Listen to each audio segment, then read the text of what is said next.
Welcome to WatchNut TV and another edition of What's in Box.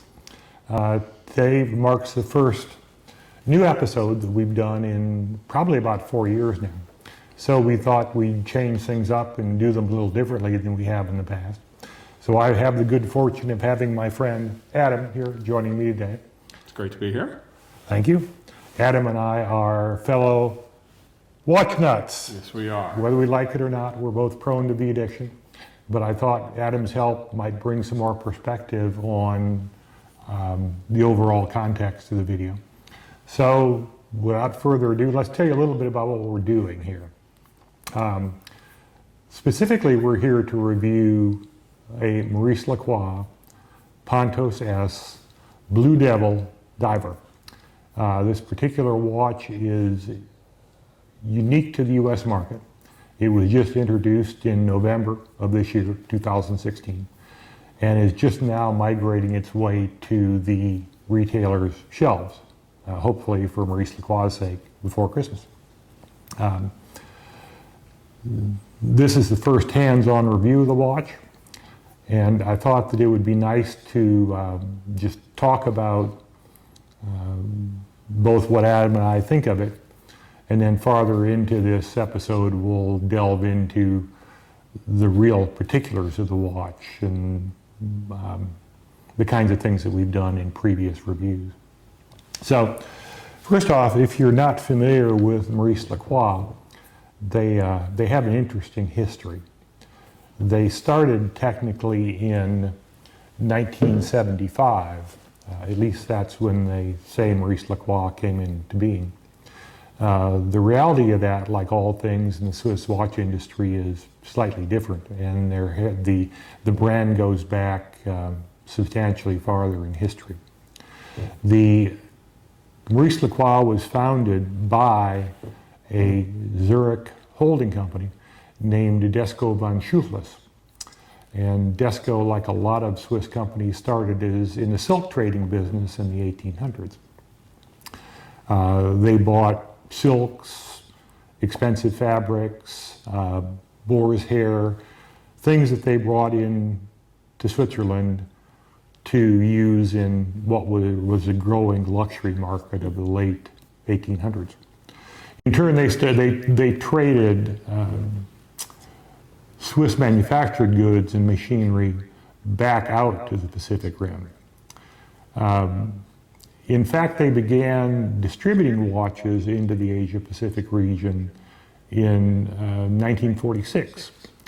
And at the time, they were distributors for some older, more established brands like Audemars Piguet and Zaze-le-Cool, and had good success trading those products into Pacific Rim countries. So much good success that they started in 1961 or so to begin to build their own brand. And bearing in mind that Swiss brands don't just jump up overnight. Nobody just starts I mean, you can imagine, Adam. I mean, it would be like you and I starting a watch company in the United States today, right? There's about as much chance of that happening as what, hell freezing over? Yeah. Tomorrow afternoon? And when you think about the number of pieces, the number of parts, the expertise it takes. The machinery, the industrialization process, all of those things that the Swiss have gotten very good at over the years, but not without the intervening years to help them learn how to do it. But they bought an existing watch, Bosch, and movement manufacturer called Tiara. And Tiara was technically started in Sangye in the Jura region in 1961. And this is Desco's history. Mm-hmm. But in reality, what Desco did was bought a Chateau Lafon established watch and movement maker that named Montres Nissa, that was actually started in 1944. And the interesting thing about the Swiss is they know how to they see opportunities. I mean, they may not be the most, they don't do startups, they don't do dream up companies like we do here in this country. They kind of base what they do on history of successes. And I think in 1944, with World War II coming to an end, or at least in a little bit down the pike thing, the German watch industry had been completely decimated in World War II. And the Americans, they knew, were not going to get it back into business. All of the American watch companies had been redirected to produce parts for wartime endeavors by the federal government. And the Swiss knew that the American industry was never going to come back. It's a perfect time for them. Perfect time for them to be expanding into a country that was then beginning to close up ranks and become the premier manufacturer of an industrialized watch business. And in the 40s, we started seeing what had been mom and pop cottage industries begin to get pulled together into industrialized manufacturing entities in a similar way to how we think about acquiring companies to build a bigger manufacturing organization here in the United States. So westernizing. I mean, there's westernizing production processes, business processes, and so forth. But anyway, when they started Tiara did what a lot of companies in Switzerland do. They manufactured ébauches, movement parts, complete movements, complete watches for a number of different Swiss companies. And that's a practice that still exists today. There are lots of smaller companies all over Switzerland that make parts for the brands you and I know today as big, modern watch manufacturers. Even manufacturers that may say they make a completely in-house movement. Very often, what they call in-house is not what you and I would refer to as in-house, right? You and I think, well, we'll build a plant and we'll make a watch, make a movement, do this, that, and the other. Yeah, the Swiss don't work that way. They use smaller industries that make certain pieces and parts, and they gather them together. And when they're done, they're in-house, and oftentimes it is done similarly with movements. Pieces and parts come from places. They put them together in one shop, and they're then in-house. It's semantics. I mean, I can't say they're wrong. I mean, it's just how they look at things. But anyway, to go back to where we were, the Desco had good luck with Tiara. Its business had grown, and they also bought a case maker, a case manufacturing operation, also in Saint-Denis, called Kilos, in and with these resources, by 1989 they moved to strictly assembling and producing Maurice Lacroix watches. So they were no longer kind of a third-party gather-up. They were doing strictly Maurice Lacroix. And Maurice Lacroix became a well-known brand in Europe with the rise of the mechanical watch in the 1980s. People began to see the industry coming back from the quartz crisis of the 70s. And they wound up with a going business and then decided to throw all the horsepower behind Maurice Lacroix, and did well in Europe. Maurice Lacroix has been a well-known name in the European markets and in the Far East since the mid-80s. They never did much in the U.S. So enter DKSH Group, or the DKSH Group, also of Zurich. DKSH has a similar history as Desco, and they were actually founded in Yokohama, Japan, as a trading company in the late 1800s, and then eventually moved it back to Switzerland, where they trafficked and imported and exported goods, much like a lot of holding companies did. But in 2008, DKSH acquired a controlling interest in Maurice Lacroix and all of the operations under Maurice Lacroix. And Desco acquired an equity stake in DKSH, a typical kind of a blending of the resources. DKSH, on the other hand, is a much more worldwide marketing and supply chain distribution operation who did a wonderful job of beginning to popularize the Maurice Lacroix name here in the United States after they got involved. And has done, I think, an overall good job at popularizing the Maurice Lacroix brand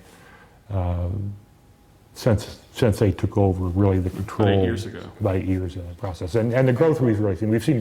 We've seen over the last 8 years Maurice Lacroix become a much better known name. Mm-hmm.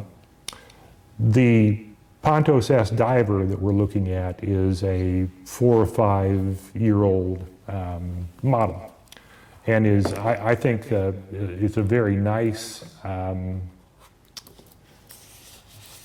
design and combination of features for what we would consider a dive watch. Mm-hmm. And dive watch, maybe let's just say something with a timing bezel, right, in the traditional sense. Internal or external. Internal or external. But you can kind of take a look at it for yourself and see. It is it's a nicely styled, nicely designed, and I think well-built watch. Good quality construction, good quality materials. Yeah. No, I mean, I'm a sucker for internal bezels, as you know. Yeah, yeah, exactly. So this, has a really nice one. In fact, you can even feel a little bit of resistance when you adjust the bezel. I love the blue face. I think it's really nice. It's almost even like a sunburst. It is. Kind of on it. It does have a sunburst quality. And I like the bracelet as well. It's a heavier watch than I was expecting when you handed it to me. Yeah, it is. We should clarify and say that the blue dial with the yellow accents, and I'll give you more detail about the watch as we get into it. This is just kind of our fun introduction. The Pontos S has always been a favorite of mine out of the whole Maurice Lacroix line. It has a uniquely styled, case that is made. Helium relief valve on the side. On their dive watches, they do use a helium escape valve. The case style has an interesting design with fairly quick drop lugs that drop down to the wrist and make the watch fit very nicely. And all in all, it really is an extremely nice package. I think that the distinguishing features about this particular edition is, it is a blue dial. It does have some other accoutrements that are part of an overall package. It has a very nice NATO-style leather strap. Awesome in blue. Awesome in blue with yellow stitching that complements the watch. And then just their regular Pontos rubber diver strap, which is good quality. And incidentally interesting in that they've gone to the extra measure of actually stitching the edge. It's machine stitched. It's not a simulated stitch. No, it's a real honest-to-goodness stitched edge, which I was surprised at. I mean, why would they go to, without the attention to detail, right? Yeah. Why stitch a rubber strap other than it gives it a really nice finished appearance? It really does. I mean, it adds a kind of a different level. And one of the other things I like about the rubber straps is they go all the way in and mate with a case. Mate with a case, right. Rather than kind of the spacing that you sometimes have on a kind of a secondary strap. On a secondary strap. So it's a nice package. Again, I think we're fortunate that Adam and I have been able to get the first hands-on look at this watch. I consider that a very nice gesture on the part of Maurice Lacroix to let us be the first to do this. So I think that's us. Yeah. So much for two watch nuts. Tell us a little bit more about it in some more detail. That's coming up next. So in our next segment of this video, we will take a very close look at the watch point by point and hopefully give you an excellent idea about what it is that we see of value and why we think it's a very good value of the money. But you can see up here, for instance, this is paper and there's a little bit of tear back in the photograph. That'll all be rectified and cleaned up and made a lot nicer when the production versions hit the shelves here very shortly in December. This comes as a package. Not only, I mean, the watch is obviously included on the bracelet as you see it, but there is also a very nice blue leather strap that is of the underslung NATO variety that we're all used to seeing. Very nice blue leather that matches up to the color of the dial. And for those of you that like leather NATOs, will be a nice benefit to owning the watch. There is also the traditional rubber strap that comes on most of the Pontos watches. Very nicely made. It's flexible, but not cheap, not stretchy rubber. They've also taken the time to literally stitch around the exterior of the strap. Not a completely necessary thing, but it does produce kind of an interesting look like you would see in a more traditional leather strap. Gives it a nice finish effect. So let's move on to the watch itself here. We can talk a little bit about what they've done. The distinguishing features of the watch are principally the dial, of course. It is a really beautiful blue sunburst, and I think they hit the color just right. Blue can be too dark and kind of boring, or it can be flat and kind of ugly and lifeless. This is a very nice way to produce a dial with that little undertone of what they call sunbrushed. The printing is white, which is typical, but with yellow accents. So you'll see that the hands are kind of accented in yellow, and the retaining ring around the bezel adjusting crown is accented in yellow. And it makes just a very nice, I mean, it's very nice in its own right. The yellow stands out and gives the watch a certain personality. The case back, they've done some nice engraving work, and these are, you can see the edition number of the watch is pictured up here, is engraved up here in the case back. But again, the case back is unique to the overall edition and presentation. And together it makes just a very nice package presentation. The lume of the dial is, I don't know if they've used superluminova or some other type of luminescent material, but it has an exceptionally nice lume to it. And let me see if I can't shut off the studio lights here and get you a little bit better idea of what the lume looks like. So we'll go ahead and expose this to a little bit of UV light. I realize this isn't quite exactly the same thing as sunlight, but you'll get the effect here of how the luminous paint's been applied and just how legible it is. If you kind of look at it, it really has a nice level of readability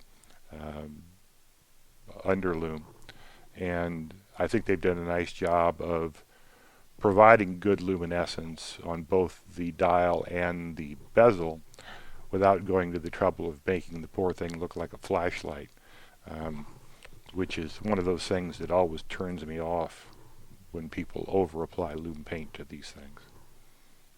So let's talk a little bit about the case and bracelet for a minute. The diameter of the watch is 43 millimeters, which is pretty nominal for this day and age. The thickness of the overall watch, case back to top of crystal, is 15.4 millimeters, and the overall width or length of the lugs of the case is 51.7 inches from tip to tip of the lugs. The case design is interesting. As I mentioned, Maurice Lacroix makes their own cases, and this is a case that they use commonly in their sports watches. Not all of them have the helium escape valve, but most all their quote diving watches do. But they built it in an interesting way. They've kind of made a relatively shallow case thickness, and then they pushed up the height of the watch to contain the necessary components above the case surface and added 3 or 4 millimeters of height all the way to the top of the crystal. Interesting way to design it because it keeps the case nice and flat against your wrist. Another thing about how watches wear that I look at is with the lugs descending below the case back, this watch is going to wear relatively flat on one's wrist, and then the kind of hard angle of the lugs helps to begin to curve the ends of the case over your wrist. And so ultimately you wind up with a watch that maybe sits a little higher in total, but still sits solidly on your wrist, which I think is a nice benefit. You can see that the back of the watch, the case back, sits very flat on top of my wrist, and the lugs kind of come down and touch each side of the curvatures of my wrist fairly evenly.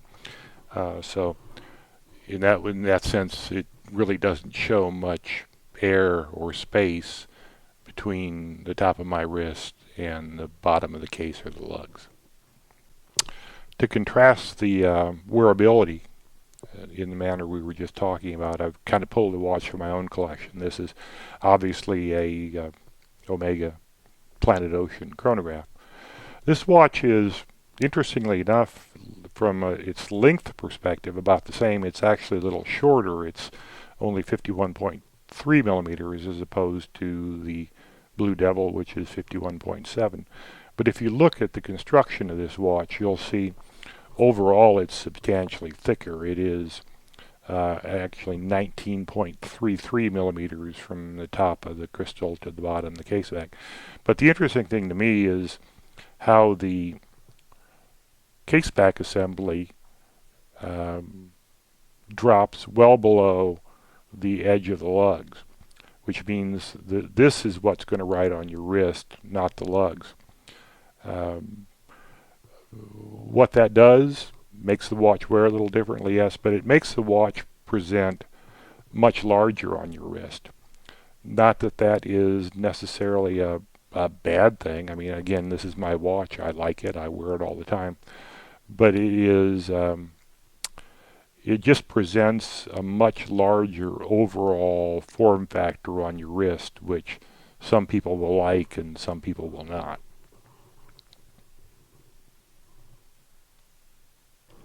Here is a short clip of the Planet Ocean. From the top of my wrist, it looks pretty much similar. But if you kind of get around sideways and look at this, you can see that the case is riding on my wrist itself, and the lugs are substantially higher. It's not a big deal, but it does create the ability for more side-to-side lateral movement because you don't have the stabilizing effect of the wrap of the lugs to hold the head steady. Again, not a big deal, but I just thought I'd point it out. So getting back to the Blue Devil again, let's talk a little bit more about the bracelet. It is stainless steel. I believe it's probably 316. I'm not 100% sure.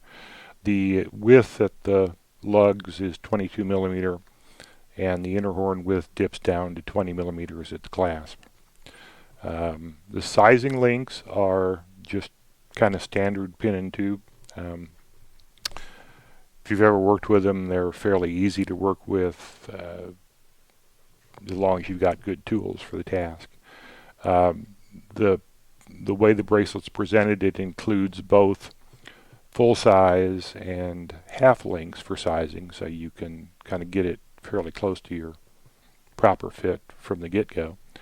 But the clasp design incorporates a feature that I like very much. First of all, the clasp is not stamped steel. It is machine steel, and it's relatively thick steel, and I think a well-made clasp. It has a typical kind of a fold-out diver's extension that gives you an extra maybe 5/8 of an inch or so to go over a wetsuit or go over a jacket or whatever you like. The other interesting thing to me, and the part that I like, and I'll see if I can kind of get this so you can see it, the inside of the clasp, where it attaches the clasp to the sizing link, has a set of 3 notch holes that are 2 millimeters apart. So in essence, what you've got is 6 millimeters worth of very fine adjustment to slide this assembly back and forth inside the clasp to provide for a very fine adjustment to get it on your wrist in the manner that best suits your wear needs. So again, I think, they thought about it. They